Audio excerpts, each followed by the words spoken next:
काय झालं? भाग्य कधी उजळेल या विचारात अडकलायस?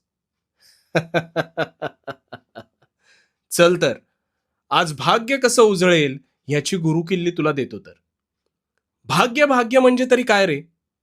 तर तुझ्या हातावर असलेला विश्वास हाच तुझं भाग्य उजळत असतो.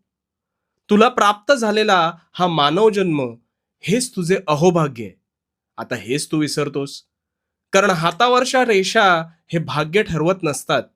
आणि तसं असतं तर ज्यांना हात नाहीत त्यांनी भाग्य कशात मोजावं बरं? त्यामुळे कायम लक्षात ठेव, भाग्य हे तुझ्या हाताच्या ताकदीपेक्षा तुझ्या सुदृढ मनाच्या शक्तीवर अधिक अवलंबून आहे. कारण सगळ्या गोष्टींची सुरुवात आधी तुझ्या मानसिक विचारसरणीतूनच होते. तुझे मन हा तुझ्या शरीराचा आत्मा आहे. तू त्याला जितकं कणखर बनवशील तितकंच अधिक तुझं भाग्य उजळत जाईल.